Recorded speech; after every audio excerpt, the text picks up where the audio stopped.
Bom dia, senhoras e senhores. Sejam bem-vindos à conferência da Eletrobras para a discussão dos resultados referentes ao segundo trimestre de 2025. Estão presentes aqui hoje o senhor Ivan de Souza Monteiro, presidente da Eletrobras, o senhor Eduardo Rayama, vice-presidente financeiro e de Relações com Investidores, o senhor Antônio Varejão de Godoy, vice-presidente de Operações e Segurança, senhora Camila Araújo, vice-presidente de Governança, Riscos, Compliance e Sustentabilidade, o senhor Hélio Wolff, vice-presidente de Estratégia e Desenvolvimento de Negócios, o senhor Ítalo Freitas, vice-presidente de Comercialização e Soluções em Energia, o senhor Juliano Dantas, vice-presidente de Inovação, P&D, Digital e TI, o senhor Marcelo de Siqueira Freitas, vice-presidente jurídico, o senhor Renato Carreira, vice-presidente de Gente e Serviços, o senhor Robson Pinheiro de Campos, vice-presidente de Engenharia de Expansão, e o senhor Rodrigo Limpe, vice-presidente de Regulação, Institucional e Mercado. Informamos que este evento está sendo gravado e será disponibilizado no site de Relações com Investidores da companhia, assim como a apresentação aqui divulgada, ambas em português e em inglês.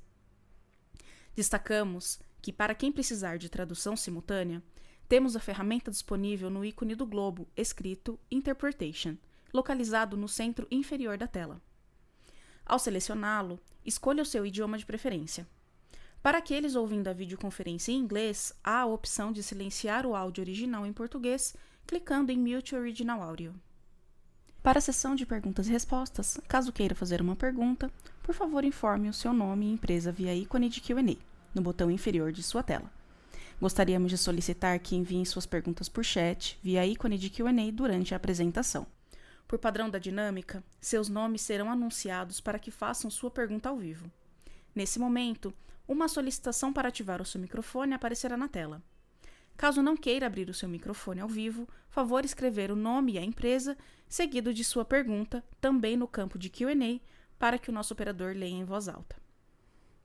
Antes de prosseguir, gostaríamos de esclarecer que eventuais declarações que possam ser feitas durante essa teleconferência, relativas às perspectivas de negócios da companhia, projeções, metas operacionais e financeiras, constituem-se em crenças e premissas da diretoria da Eletrobras, bem como em informações atualmente disponíveis para a companhia. Considerações futuras não são garantias de desempenho, pois envolvem riscos e incertezas e, portanto, dependem de circunstâncias que podem ou não ocorrer. Os investidores devem compreender que condições econômicas gerais e outros fatores operacionais podem influenciar nos resultados expressos em tais considerações futuras. Agora, gostaríamos de passar a palavra ao senhor Ivan Monteiro, presidente da Eletrobras, que iniciará a apresentação. Por favor, senhor Ivan, pode prosseguir. Bom dia a todos. Obrigado pela participação na divulgação dos resultados da Eletrobras no segundo trimestre.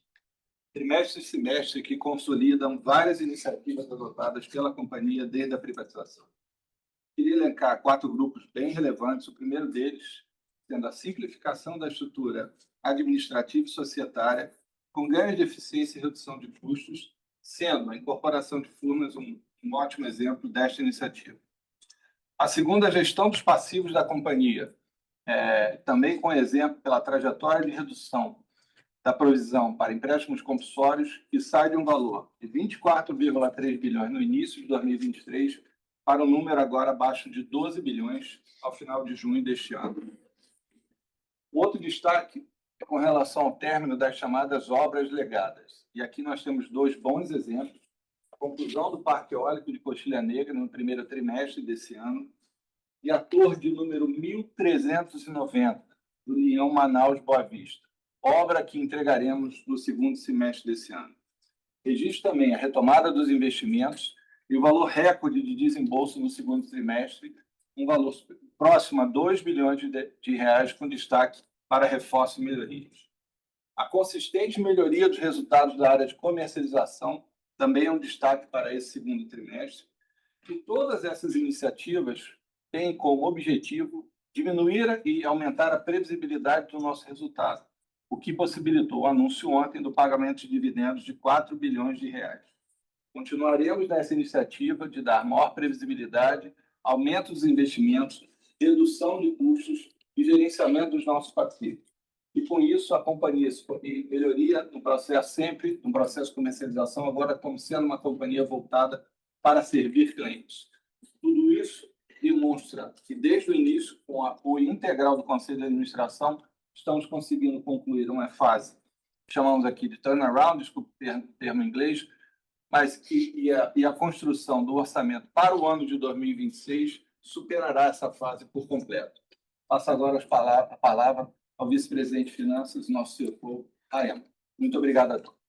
Obrigado, Ivan. Bom dia a todos.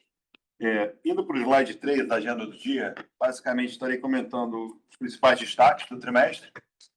Em seguida, falando do desempenho financeiro, um pouco da nossa estratégia de comercialização e, por fim, da nossa estratégia de alocação de capital. Então, no slide 5, os principais destaques do trimestre, o que nós temos? Começando, obviamente, pela remuneração dos acionistas, a declaração de 4 bilhões de dividendos. Fruto disso, como o Ivan comentou, pela expressiva redução de risco que nós conseguimos executar nesse semestre, aliado também a uma visão mais construtiva de longo prazo de energia. O segundo destaque foi a própria questão da energia, a nossa margem de geração crescendo 21% em relação ao primeiro trimestre e 16% em relação ao segundo trimestre do ano anterior, mitigando aí a queda da RAP após a revisão tarifária no ano passado. O terceiro ponto, que já foi comentado, que foi essa queda de 1,2 bilhão no saldo de empréstimo compulsório, chegando agora abaixo de 12 bilhões de reais. Os investimentos que cresceram 116% em relação ao primeiro trimestre desse ano, né? E aí focando muito aí no investimento em reforço e melhoria, com a conclusão do primeiro lote pós-privatização de transmissão, que é o projeto Caladinho. Além disso, nós tivemos o reequilíbrio econômico e financeiro da Transnorte Energia, né? E como o Ivan bem comentou, nós instalamos a última torre de transmissão, a de 1390, né? Com a obra concluída ainda esse ano. E, por fim, em termos de alocação de capital, nós tivemos a conclusão do descruzamento dos ativos com a Copel e a aquisição da participação na Eletronet. Indo para o desempenho financeiro, no slide 7, basicamente, a receita, nós tivemos uma queda da RAP, que é fruto da revisão tarifária do ano anterior, compensada parcialmente pelo crescimento da receita com geração, como eu havia comentado na questão da margem de comercialização.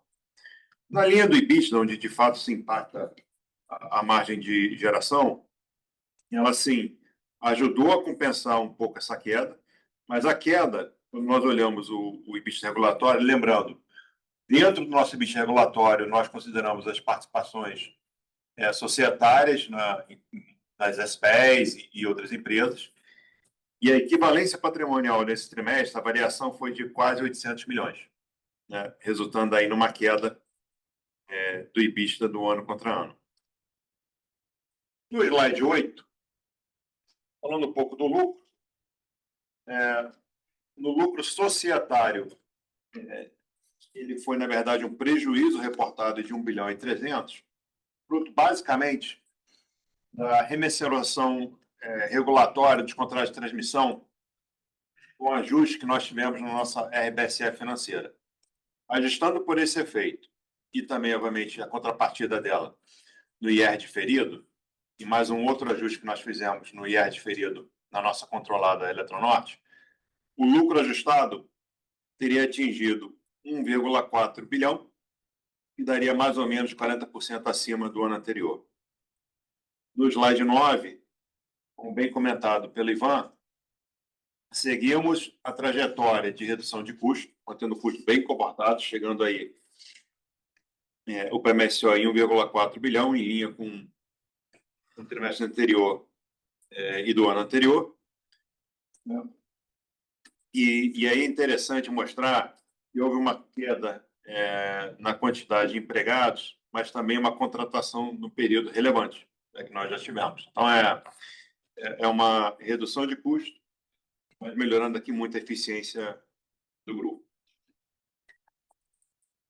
No slide 11, falando agora já na estratégia de comercialização. Primeiro, lembrando aonde nós temos os nossos recursos de geração.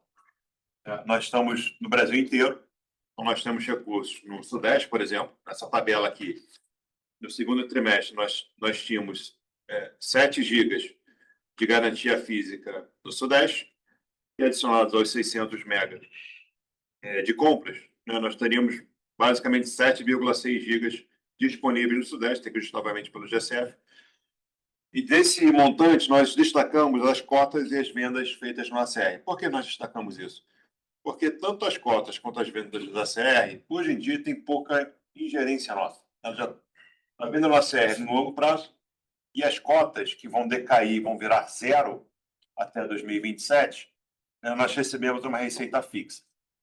Então, o ideal aqui para entender de fato como a nossa estratégia de comercialização está evoluindo no tempo é pegar cada uma dessas energias de garantia física mais compras e subtrair disso o valor das cotas do ACR para ver quanto a gente está de fato gerando pelo megawatt-hora que nós temos disponíveis para comercializar. No slide 12, nós mostramos justamente esse efeito. No ano anterior, havíamos dado só com a energia que nós temos disponíveis para comercializar 1,1 bilhão de margem de geração. E nesse segundo trimestre, esse número cresceu para 1,6 bilhão, sendo que no primeiro trimestre teria sido de 1 bilhão. Mas mais do que isso, no gráfico da direita, nós mostramos como esse recurso que nós temos ele evolui ao longo do ano.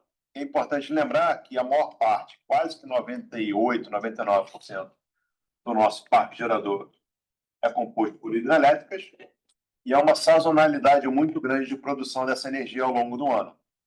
Então, no primeiro trimestre, nós estávamos com 12 gigas para serem comercializados, gerando aí esse 1 bilhão de margem de contribuição, mas no segundo já estamos com 9. Né? E mesmo assim geramos 1,6 bilhão de margem de contribuição. Tudo isso para mostrar que no terceiro TRI, a tendência é que, por conta dessa sazonalidade, a gente perca parte do nosso recurso sazonal, né, que é o período seco, Brasil, e ele volta a crescer no quarto trimestre. No slide 13, a gente comenta um pouco, e aí vale lembrar da nossa estratégia que havíamos comentado no primeiro trimestre.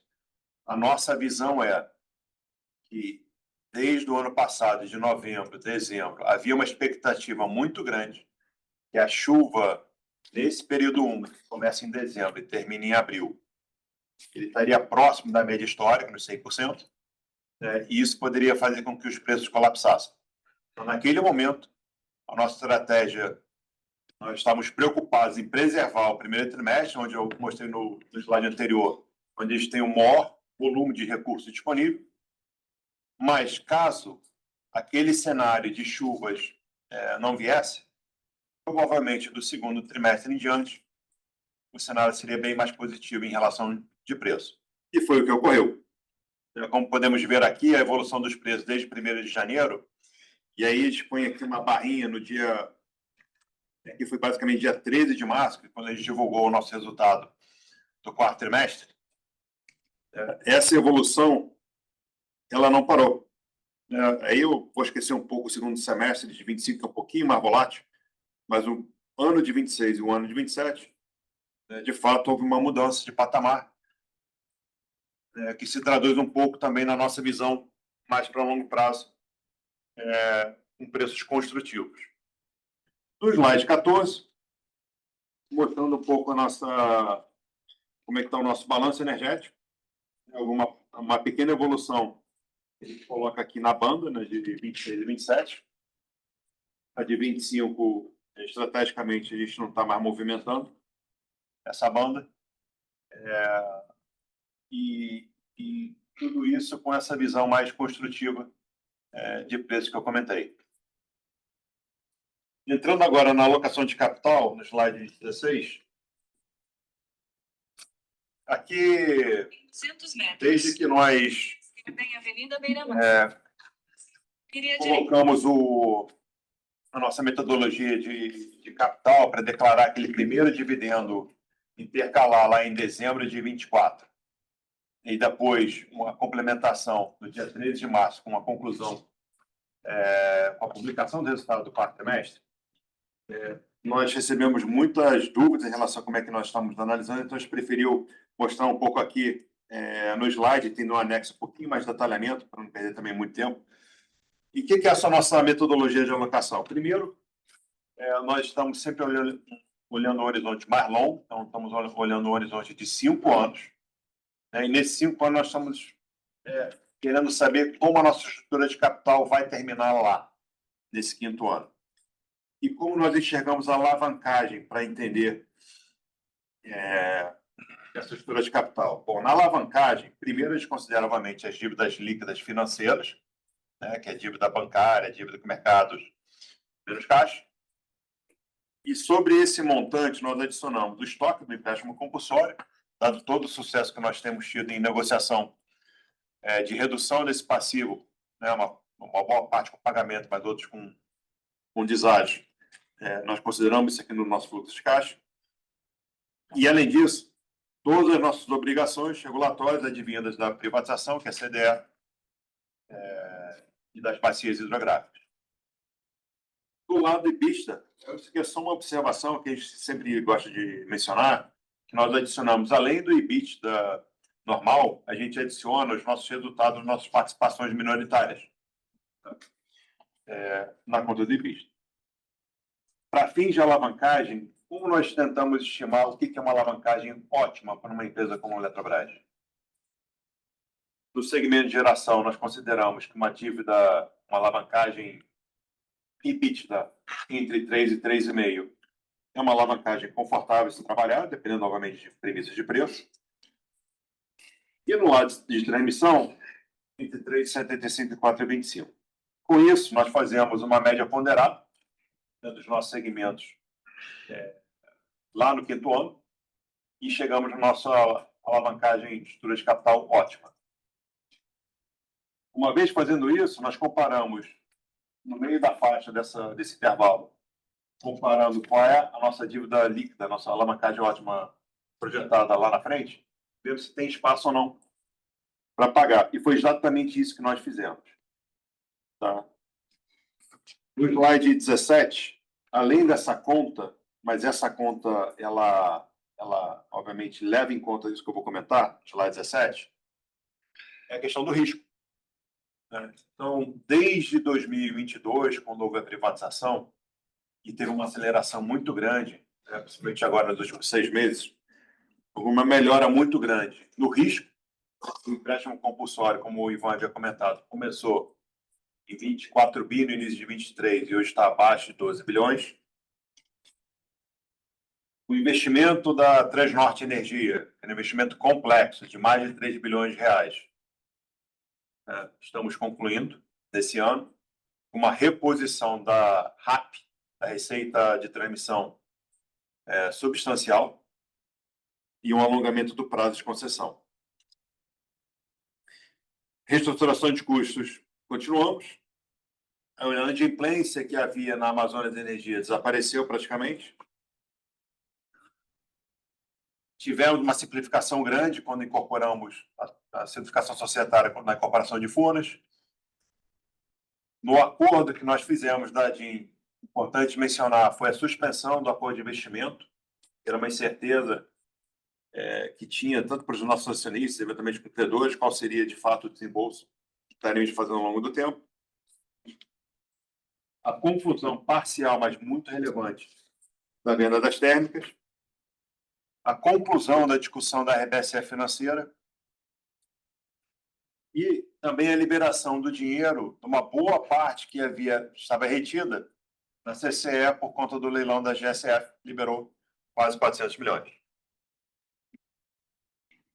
Tudo isso leva no slide 18 a combinação dessa redução de risco ganhos que tivemos ao longo do tempo, parte dessas negociações que fizemos, com a melhora de perspectiva de curto prazo no preço da energia,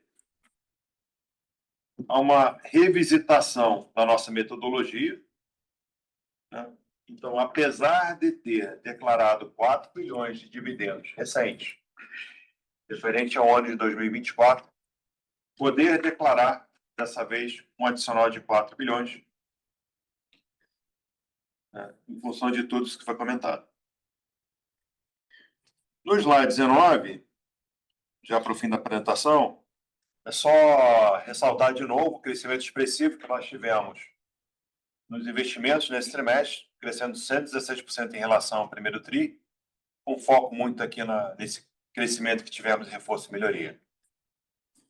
E, por fim, na nossa agenda de ESG, né, nos principais investimentos que nós temos hoje na companhia, estamos quase ao fim da obra da Transnorte Energia, que é uma obra muito importante para o país. Vamos estar interligando o último estado isolado do país, que é Roraima. É uma obra que estava parada, então, até há quase 10 anos, né, com um CAPEX de 3,3 bilhões. Vai sair custo previsto, no prazo previsto, desde que iniciamos a obra, e onde tivemos uma reposição tanto da receita, importante, que era até então 416 milhões para 560 milhões, e o alongamento do prazo de 17 para 27 anos. Importante mencionar que essa obra gera ainda 3.500 empregos diretos e indiretos, mas mais do que isso, uma vez interligando Roraima, no tempo, é de se esperar que poderemos estar reduzindo o despacho de térmicas, né, que todo o sistema isolado opera hoje com térmica, que só de encargos, né, gera atualmente mais ou menos próximo de 2 bilhões de reais por ano, né, na CCC e CDE, mas também em emissões de carbono, que hoje emitem mais ou menos 600 mil toneladas de CO2. Com isso, termina a minha parte, podemos passar para a sessão de perguntas e respostas. Obrigado. Iniciaremos agora a sessão de perguntas e respostas para investidores e analistas. Caso queira fazer alguma pergunta, por favor informe o seu nome e empresa via ícone de Q&A no botão inferior de sua tela. Pedimos, por gentileza, que façam todas as perguntas de uma só vez, aguardando a resposta da companhia. Para fazer uma pergunta por texto, basta enviá-la através do ícone Q&A, informando o nome e a empresa. Por favor, aguardem enquanto coletamos as perguntas. A primeira pergunta vem de Felipe Andrade, do Itaú BBA. Felipe, pode prosseguir com sua pergunta. Bom dia, pessoal. Obrigado por aceitarem a pergunta. Eu queria que vocês, por favor, compartilhassem um pouco mais sobre a estratégia de comercialização adotada no segundo TRI, né? Vocês apresentaram agora no release essa composição do portfólio com a quebra para o submercado, mas eu queria, em particular, entender aqui como cada subsidiária participou naquela constituição das margens do ACL do mercado de curto prazo. Se vocês pudessem comentar um pouco mais a respeito desse tema. E também saber qual que seria o patamar de CAPEX recorrente em reforços e melhorias esperado aí para os próximos trimestres. Obrigado. Obrigado, Felipe. Passando aqui primeiro para o Ítalo com relação à comercialização. Felipe, se quiser complementar depois o Hélio para falar do patamar de CAPEX, por favor. Felipe, obrigado pela pergunta. Na estratégia de comercialização, obviamente que a gente trabalha a venda da energia para cada submercado, né? A gente tem equipes distribuídas aí em cada uma das regiões, com foco em buscar clientes que agreguem valor à companhia. E, obviamente, toda essa estratégia de venda, tanto para cliente final quanto para comercialização, para comercializadoras, ela é baseada em toda uma análise de portfólio feita pela área de portfólio. Então, onde ele vê a maior agregação de valor para a receita da companhia. Então, assim, dentro da tua pergunta, a gente pode dividir aqui em duas partes, né? A minha área que visualiza o mercado, a demanda que está sendo está sendo requisitada essa energia, e a área de oferta, que é a área do LIMP. Aí eu passo para o LIMP, para ele exatamente vamos dizer, descrever como projeta essa questão da oferta da energia pela Eletrobras. Obrigado, Ítalo. Bom dia, Felipe. Obrigado pela pergunta.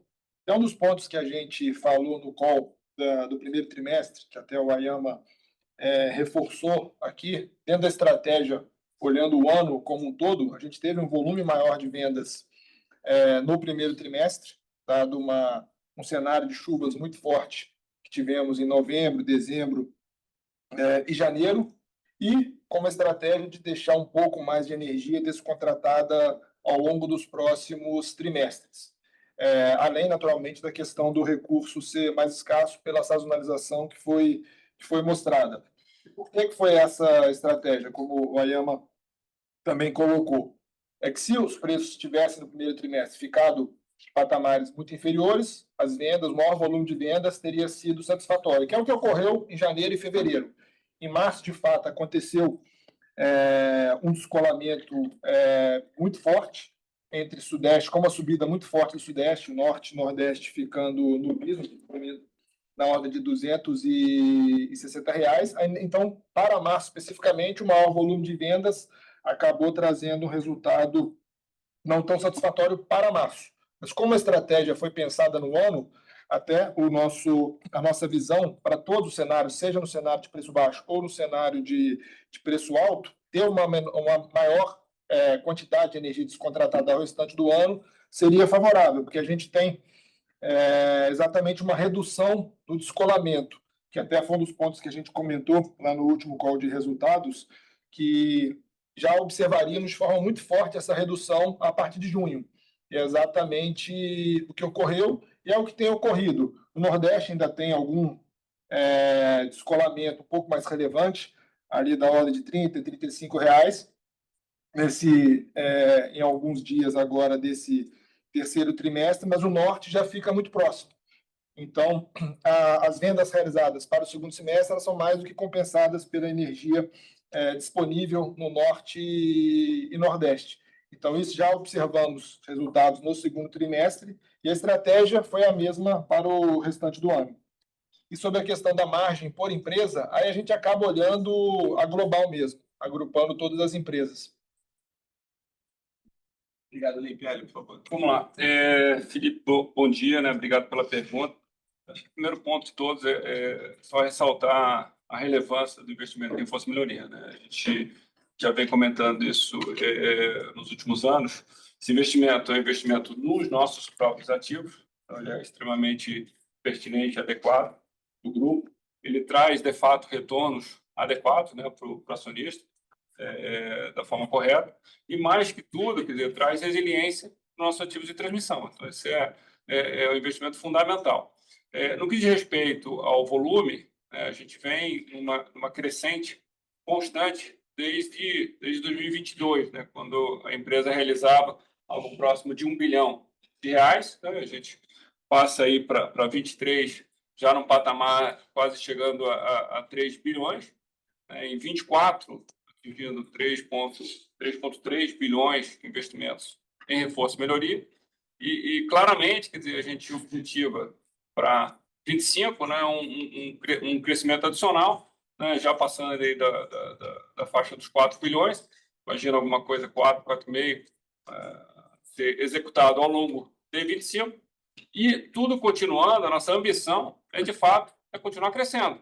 A gente não sabe exatamente 26, 27, como é que a gente vai efetivamente objetivar, porque, logicamente, isso segue um rito, segue um processo de discussão com o regulador e com o ONS, mas a gente enxerga um potencial muito grande, quer dizer, de investimento em reforço e melhoria, a gente olha para a reforço e melhoria com importância e relevância, né, muito alta. Então, o objetivo aqui é crescer ainda mais, né? Então, esse ano a gente acha que 4,5, para frente, a gente acha que ainda continua crescendo. Se a gente olha para a realização de 25, é algo que a gente já tinha comentado no call anterior, o primeiro TRI, a realização um pouco abaixo, é normal, né? Quer dizer, o começo do ano, realização um pouco abaixo, mas já recuperando muito aí no segundo TRI, e a gente continua e vai recuperar ainda mais ainda para o segundo semestre. Obrigado, Ed. Perfeito, obrigado. A próxima pergunta vem de André Sampaio, do Santander. André, pode prosseguir, por favor. Bom dia, pessoal. Primeiramente, queria só fazer um follow-up aí na pergunta do Felipe, sobre essa questão dos esforços e melhorias. Vocês comentaram algumas vezes já em conference call, que ainda tinha que ter um trabalho interno para desenvolver um avanço da equipe para conseguir fazer essa aceleração do investimento de uma forma mais relevante. Queria entender se esse processo interno já está finalizado. E a segunda pergunta, era mais uma confirmação, né? A gente tem visto uma diferença relevante aí de TUST do FRS para o regulatório. Eu só queria confirmar se isso é 100% atrelado à eliminação entre os business aí de geração e transmissão, ou se tem alguma outra coisa que a gente deveria se atentar aqui para a modelagem. Obrigado. André, obrigado. Vou passar aqui para o Raema com relação a essa questão da sua segunda pergunta. E a primeira, relativa ao investimento, eu retorno ao Hélio. Vamos lá. Acho que tem dois pontos. Até se o Robson quiser comentar um pouquinho com relação à equipe, né? Efetivamente, a equipe de engenharia que está executando a implantação e expansão, mas, objetivamente, no que diz respeito ao processo, né, de aprovação, identificação e pré-execução, acho que está extremamente alinhado já dentro da companhia. Acho que tem um processo robusto. Primeiro, para identificar os ativos que a gente quer, que a gente acha pertinente, né, que o regulador ANS considere para que a gente possa fazer investimento. Então, esse é um trabalho contínuo, logicamente, mas a gente já tem um processo robusto. Depois, na avaliação desses investimentos, na ponderação desses investimentos, no planejamento deles, porque não adianta só a gente ter que identificar, a gente tem que colocar isso dentro do nosso orçamento, isso tudo. Esse processo de avaliação pré-decisão e pré-discussão com o ANS regulador está muito bem delineado dentro da companhia. Logicamente, a evolução é contínua, né? Não tem dúvida, mês a mês a gente tenta melhorar. E no que diz respeito à execução de obra, acho que os números falam por si só, né? A gente tem o segundo TRI muito mais forte que o primeiro TRI, já ressaltando aquilo que a gente vinha comentando no primeiro TRI, e reiterando a questão de caladinho, né? Caladinho a gente entrega, né, no prazo, no orçamento. É pequeno, sim, é pequeno, quer dizer, no contexto global, mas é o primeiro dos lotes de transmissão que a gente entrega dentro do prazo, dentro do orçamento, e provando um pouco a eficiência e a capacidade do grupo de execução. Obrigado, Hélio. Raema, por favor. André, basicamente ajuste mesmo de eliminação, tá? De receita e despesa entre as empresas. Tá? Não tem nada demais. Boa, não, perfeito. Obrigado, pessoal. Obrigado, André. Próxima pergunta vem de Bruno Amorim, da Goldman Sachs. Bruno, pode prosseguir. Bom dia a todos, obrigado pelo espaço para a pergunta. Eu tenho duas aqui. A primeira é um follow-up com relação a reforço e melhorias. Eu gostaria que vocês, na medida do possível, comentassem um pouco sobre o perfil de retorno que vocês veem para os investimentos nesse segmento, né, no contexto de NTN-B a 7%, Selic a 15%, qual que é o tipo de retorno que vocês enxergam e quais são as fontes de outperformance vis-à-vis o WACC regulatório. E a segunda pergunta é um pedido para que vocês também, na medida do possível, façam um comentário sobre a liquidez no mercado de energia. A gente viu em muitos momentos, como vocês mostraram, os preços para 2026 em níveis bastante atrativos. E aí a pergunta é se a decisão de não vender mais tem sido da empresa ou se há uma restrição quanto à liquidez do mercado nesses patamares de preço. Obrigado. Obrigado, Bruno. Vou passar para o Raema aqui sobre a questão do retorno de reforço e melhorias, depois para o Limp e para o próprio Ítalo em relação à questão da comercialização. Obrigado, Bruno. Reforço e melhoria, isso aqui, obviamente, é como qualquer investimento regulado, ele vai, no tempo, oscilando o retorno conforme o regulador, a cada 5 anos, vai revisando o seu WACC. A nossa visão é que, no tempo, pode sempre ocorrer divergências entre juros real e o que está implícito no WACC, mas olhando o histórico de 20 anos, 20 e poucos anos, que a regulação, de fato, tem sido bastante robusta, a nossa visão sempre foi construtiva, de que, no tempo, se houver alguma divergência, o regulador, obviamente, fica muito preocupado em estar concorrendo de vezes para cima ou para baixo, isso rapidamente é ajustado. Nós temos uma metodologia robusta de estar atualizando esses parâmetros, né? E no tempo a gente imagina que vão estar sempre convergindo. Então, eu não gosto de ficar comparando direto uma taxa pré-fixada com uma taxa pós-fixada para falar se é bom ou ruim. Eu prefiro olhar como são investimentos de 30 anos, olhar de fato que no tempo estamos com uma regulação muito robusta para estar entregando de fato o que se espera. Obrigado, Rafael. Com relação à liquidez do mercado de energia, Ítalo, por favor, ali, fique à vontade. Obrigado. Obrigado, Bruno, pela pergunta. Bom, liquidez, a gente vê uma liquidez, primeiro, pela situação se realmente a gente vê aí a abertura de mercado, né? Essa já vai ser uma liquidez orgânica que vai acontecer, Bruno. E quanto à questão do mercado em si, eu acho que a gente vê uma liquidez um pouco melhor e, obviamente, que a estratégia da companhia em alocar a energia vai depender de como a gente fez, vai depender muito de todos os estudos que a área do LIMP vem fazendo. Então, em suma, vai haver uma liquidez orgânica e o mercado de atacado, esse mercado, ele obviamente que a gente vê aí uma melhoria por N fatores, por exemplo, como é o caso da questão das comercializadoras. Então, eu passo aqui para o LIMP, que aí ele explica um pouco mais sobre a questão da questão do portfólio. Perfeito. Obrigado, Bruno, pela pergunta. O Ítalo comentou bem da liquidez, no contexto de abertura de mercado. Então, para 2026, que é muito o foco da pergunta, como o Ítalo colocou, a gente tem uma liquidez relevante. Ela é até um pouco inferior ao que tínhamos no ano passado para 2025, né? olhando o A1, talvez até a questão do preço afete um pouco a liquidez, mas temos uma liquidez bem relevante, especialmente no mercado sudeste. Aí entra um pouco da questão da estratégia que você comentou. Então, a gente está realizando vendas para 2026, 2027, de forma relevante, mas com esse olhar também com muita análise técnica sobre riscos de descolamento, porque a liquidez ela é naturalmente mais concentrada no Sudeste. Então, a gente tem buscado fortalecer muito as vendas Norte e Nordeste. Temos feito algumas operações no Nordeste, e aí sim são vendas que contribuem de forma muito significativa na redução de risco e melhor proveito do momento do preço da energia. Obrigado, Lipe. Obrigado. Lembrando que para fazer perguntas, basta informar o seu nome e a empresa através do ícone Q&A. Para fazer uma pergunta por texto, basta enviá-la através do mesmo ícone, informando o nome e a empresa. A próxima pergunta vem de Daniel Travitsky, do Safra. Daniel, pode prosseguir, por favor. Oi, pessoal, obrigado pela oportunidade. Queria pedir para vocês comentarem um pouco visão de futuro, né, aqui da companhia, né, que pegando como mote a explicação que foi dada aqui sobre vários riscos mitigados, né, aqui, enfim, vocês trouxeram aqui vários elementos. Queria entender agora, né, olhando para frente, qual que vai ser o foco, né, da companhia, se a gente vai olhar aqui ainda para a redução de outros riscos ou se a gente vai focar em redução de custos, né, alocação de capital. Essa é uma primeira pergunta.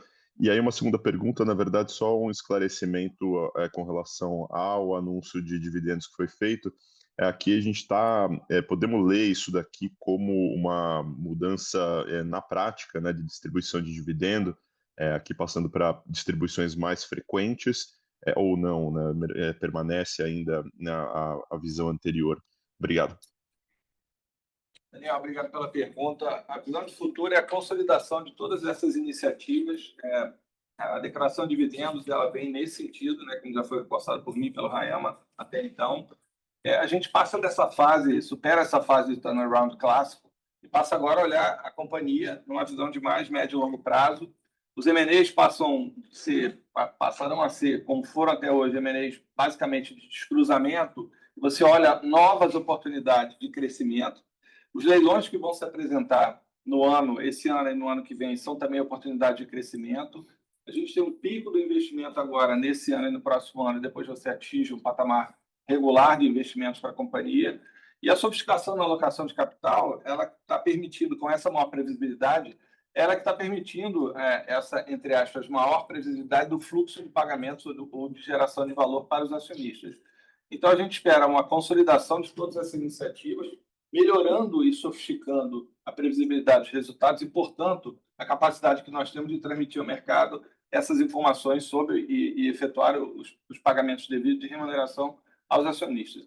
Evidentemente, tem todo um conjunto de iniciativas aqui que envolve inteligência artificial e outras. No início, a gente tinha uma hold de 4 subsidiárias. Com a incorporação de Furnas, nós passamos a ter uma uniformização do procedimento para todas elas, desde questões as mais básicas possíveis, mas uma das que chama muito a minha atenção é o relacionamento com fornecedores. Você passa a se apresentar ao mercado como uma empresa única e não como 5 empresas, como ocorria anteriormente. Você gera uma maior previsibilidade para os seus fornecedores e você tem uma parceria de mais longo prazo com todos eles. Mas eu queria aproveitar essa oportunidade e pedir para o Juliano fazer um comentário sobre a visão dele de futuro, em especial em relação à utilização de novas tecnologias. Juliano, por favor. Obrigado, Ivan. A empresa ela vem se modernizando de maneira muito rápida e, inclusive, tendo alguns reconhecimentos no mercado, fala que está de maneira mais reservada.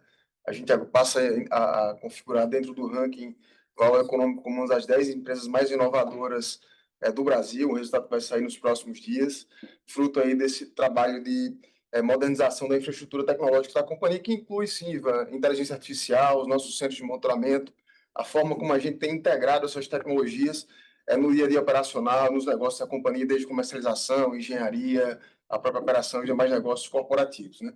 A visão de futuro é a gente acelerar ainda mais esse processo, desde fazer o básico bem feito, como a implantação do SAP HANA, um processo que a gente vem avançando agora, até sofisticação ainda maior da aplicação dessas tecnologias para a geração de valor em nossos negócios. Obrigado.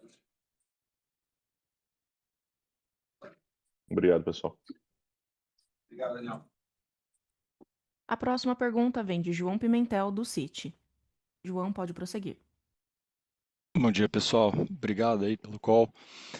Eu tenho 2 perguntas. Eu queria entender um pouco, né? Acho que lá no primeiro TRI, no call de resultado, né, o Oceama comentou que vocês tinham feito uma posição mais longa, né, no segundo semestre do ano, justamente para se apropriar, né, desse preço de energia mais alto, que é o que a gente tem visto aí nas curvas aí de DCID.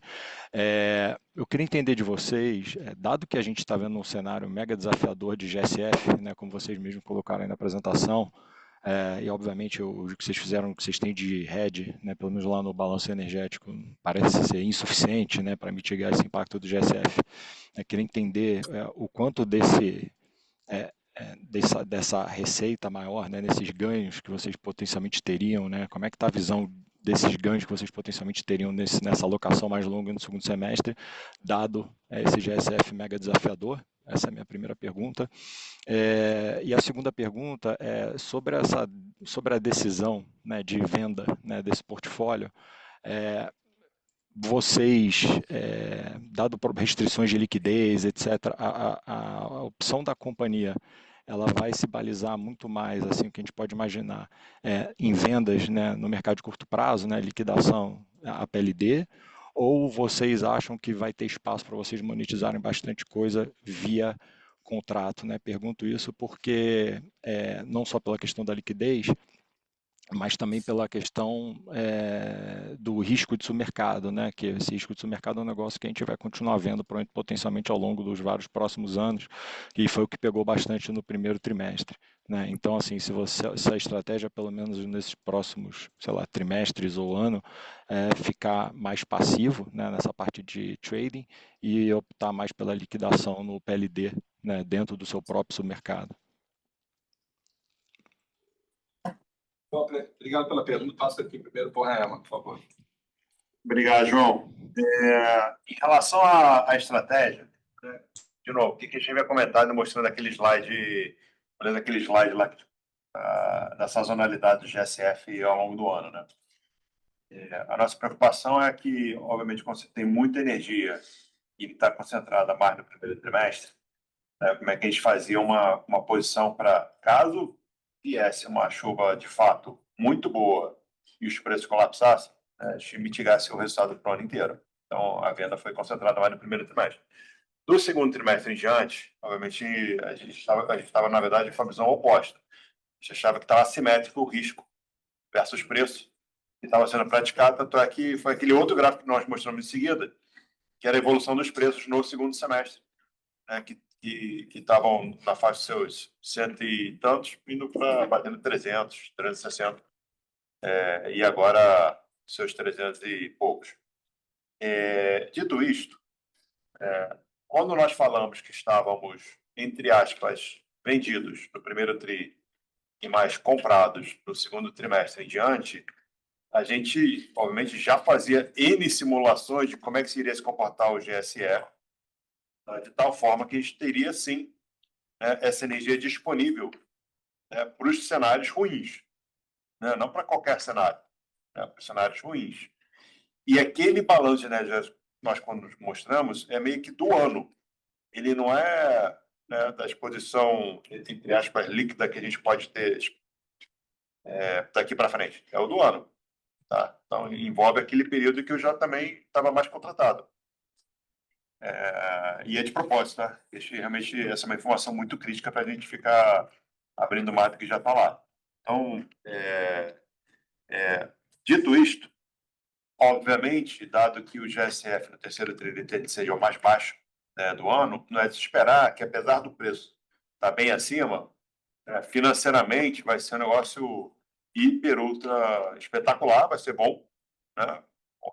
Vai ser muito bom, talvez, mas não na magnitude que poderia ser se fosse com o mesmo volume do primeiro tri. Tá? Mas a estratégia já era prevendo esses cenários todos de GSF / preço. Tá? João, e com relação à sua pergunta sobre a estratégia de comercialização, a gente tem um foco muito grande em crescer a base de clientes, seja um cliente de grande porte, que a gente utiliza o nosso relacionamento direto, seja cliente de menor porte, à medida que o mercado vai abrindo. Isso a gente se utiliza de parcerias que foram já consolidadas e assinadas ao longo desse ano. E, evidentemente, esse é o foco da companhia. Aquilo que não puder ser comercializado naqueles preços onde a gente julga que seria adequado para a remuneração, ela vai ser liquidada. Mas eu peço ao Ítalo para complementar a resposta aqui. Obrigado. Obrigado, Ivan. João, como o Ivan já mencionou, a gente fez um estudo muito detalhado aí dos nossos clientes, por tamanho, por volume, enfim, por submercado, e a gente mapeou quais seriam os melhores instrumentos para acessar esses clientes, como o Ivan mencionou, as parcerias, os grandes clientes, os médios clientes, a abertura de mercado, os canais. Então, assim, a gente tem uma estratégia bem definida. À medida que a gente vê a melhor opção de alocar essa energia, a gente utiliza essas ferramentas que a gente já preparou e já tá em mãos para alocar essa energia para onde traz valor para a companhia. Tá? Obrigado, Ítalo. Obrigado, pessoal. A sessão de perguntas e respostas está encerrada. Gostaríamos de passar a palavra ao Sr. Ivan Monteiro para que faça as considerações finais da companhia. Bom, queria agradecer a participação de todos. Dúvidas adicionais, por favor, entre em contato com a nossa área de RI. Muito obrigado a todos. Tá? Tenham um ótimo dia. A conferência da Eletrobras está encerrada. Agradecemos a participação de todos e tenham um bom dia.